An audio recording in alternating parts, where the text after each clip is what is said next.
We welcome in one of the legends of BYU athletics. He is an Olympian. He is the track and field and cross country head coach. Ed Eyestone is back in studio. Coach, always great to have you on the show. How are you? Great to be here. Thanks for bringing me in. Absolutely. Do you ever just take a jog around campus and think to yourself, I'm Ed Eyestone, and BYU's so fortunate to have me here? Does that thought ever come Sometimes across? I think I used to be Ed Eyestone. But certainly a different role than I was in 20, 30 years ago, but it is fun. It's great to be here. You know, who else could have not just 4 years of eligibility, but essentially I think I'm on my 28th year of eligibility with my 20-plus years of coaching as well, so it's been very cool. When you sit and visit with recruits, and I joke that you'd run around and tell everyone you're Ed Eyestone, they know you're Ed Eyestone, and you're turning out national champions and potential Olympians, and your past matters to the future of these young athletes. Well, you know what? That used to be true, and the older I get, it's this. I'm an old coach, but hopefully they can look at our record that we've been able to accrue over the last 20-plus years in cross country and track and field, and go, okay, Ed Eyestone is, you know, running one of the powerhouse programs in the country, and I feel like our men's and women's programs certainly are that. Our track and field program was given the men's program of the year last year, which is when you combine strength of cross country, indoor and outdoor season. So that's a huge win. Yeah. Our women's team won that 2 or 3 years ago. So I think we're right there in the mix and in the conversation, and it's really fun for us. No question you have built a legacy, and I know a lot goes into that. You've had a lot of fantastic people on your staff, and I know Diljeet's doing her thing for sure. She is special. It's fun to watch, and it's fun to watch the benefits happen in perpetuity. Like, you build this legacy, and it's not like your runners are just awesome at BYU. Now BYU is like sending a ton of elite athletes into the runners world, and they're making waves in marathons and at the Olympics, and like, it's so fun to watch. Speaking of, this Sunday, Connor Matz and Clayton Young, and you're headed there, are going to run in the Chicago Marathon. What's your role typically like for those guys that have moved on, but you're still their coach? Yeah, well, it's awesome. Many of them have been able to stick around in the area, and so if they do so and choose me as their coach, then I'm able to continue to work with them. Some have gone off and joined other groups and have done phenomenally well there. Rory Linkletter was somebody who, and Nico Montañez both ran at the World Championships in the marathon this last year. And then we have Connor Matz and Clayton Young, who has stuck around and are, I think, are really fit, ready to roll. We're going to see some fun things out of them in Chicago this weekend at the Chicago Marathon. You're going to be working on the broadcast team for the marathon. And we've done marathons together down in Vegas. First of all, you're a great coach. You're an enlightening analyst because you've been there, done that. And now you'll see a couple of Cougars perhaps run past you during the show as well. So you got to text them. I don't know. You got to coach them. And can you coach them while you broadcast? You know what? I'll see them the morning of the race, and then that's it. And then hopefully I'm going to see them on the TV screen and be able to talk about them. But yeah, it's been fun as my athletic career was winding down, and before I got the position at BYU, I started doing some broadcasting. It was very fun. Obviously, I only do a couple of gigs a year at this point because my day job keeps me pretty busy. Yeah, one of those gigs every year. It comes on an off weekend, and Chicago Marathon is one of them. And it just so happens that I have a couple of my phenomenal athletes that will be running there as well. And we have big hopes, big expectations for them, because this is a crucial race for them in kind of the qualifying procedure that is, you know, hopefully running in the Olympics in Paris in 2024. Yeah. He was an All-American multiple times at BYU, an Olympian, and now he is the head coach of cross country and track and field. Ed Eyestone's on BYU Sports Nation. You mentioned your day job. Your day job has included coaching one of the more remarkable athletes and remarkable stories in all of sports this year. Kenneth Rooks took over when he fell down in the steeplechase and then came back and won it. Like, it was an object lesson.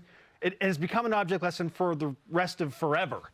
Okay, what's it like to coach him and see what he's been able to do still as a collegiate amateur athlete? Yeah, well, yeah, that certainly went viral, and actually he was had an amazing year before the U.S. Nationals, in which he fell, got up, and then not only got himself back in the race, but won the race. It's just not a college race. It's the Nationals. Yeah. It's going against the best guys. It's going against the Olympic caliber people who have been to the Olympics, and to fall in that race, to have a 3 or 4 second disadvantage early in the race, and then the smart way that he came back very patiently, then reattaching himself to the back of the pack, and then moving up, and then having a kick at the end. When you know, because as I was watching it unfold, I can't say I was as optimistic as perhaps he was during the course of the event. And once he reattached himself, I said, is he going to be able to have the sprint finish that he needs at the end? But he was able to muster that, and obviously it went viral, and for very good reason. And even his season prior to that, in winning the national championship, the NCAA college championships, and the way that he did it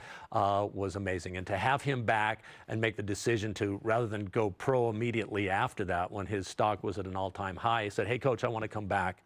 I want to run at least a cross-country season with you." And he's going to be opening up next week in Wisconsin with us at the Nutty Comb Invitational. We were going to ask when you were going to turn him loose, because in between all this, he took 10th in the Worlds. Yeah, he went to the World Championships and in Hungary. It was an amazing couple weeks there. Yep. He won his prelim heat, beat the world and Olympic champion in doing so. People were going, well, bless his heart, hopefully he can somehow qualify for the final. Not only does he qualify for the final, but he wins his heat.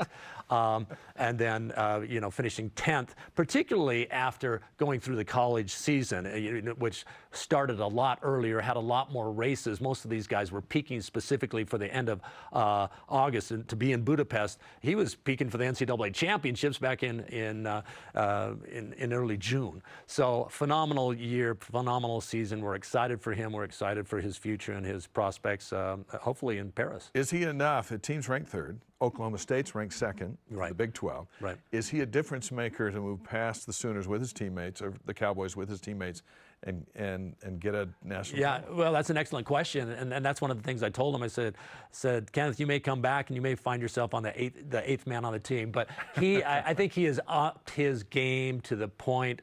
Certainly, we're going to give him every opportunity to factor in, and I think by the end of the season, not only will he be a top 7, a top 5, but I think he can contribute to All-American status. If he does that, then I think we have a chance of ended up on the podium. We're going to run the best 7 guys that we possibly can, and if we do that, hopefully we can battle with Oklahoma State, who finished 2nd at the national meet last year. We ended up 1 spot behind them in 3rd place. Hopefully we can beat them at the conference meet and go on to the national meet and do well there as well. One of the things I love most about Kenneth is he's just so understated and so gracious and soft-spoken and kind. Humble. And so humble.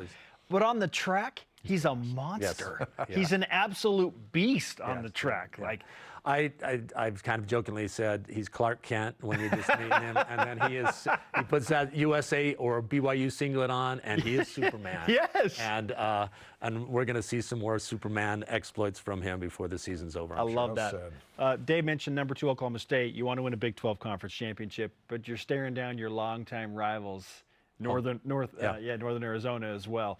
How do you get your guys?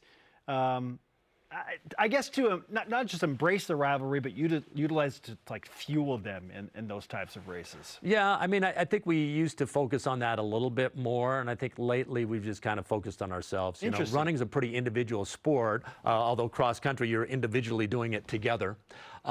And I think if we just focus on our own, you know, running the very best race that we can do and support one another in the process, and this whole synergy that exists as you're training throughout the course of the season, and on race day, if you just run your best race, and we do that individually, all 7 of us working together, then things are going to turn out okay. And at the end of the day, we go, oh yeah, you know, maybe we beat NAU or we're close to NAU or whatever, rather than getting, you know, this really isn't hand-to-hand combat that we're going against them, where it's an individual sort of thing. So we will certainly be aware of them. Yes. We'll be aware of the guys in the orange singlets as well, Oklahoma State. But we run our own race, and at the end of the day, we're going to be just fine. You run it well. Yes, you do. Coach, great to have you on the show. Give you some BYU Sports Nation karma for the Nutty Comb Invitational. And the broadcast teams this of Virginia, weekend. the broadcast weekend, and the approaching championships in the Big 12. Thanks so much. Appreciate it, guys.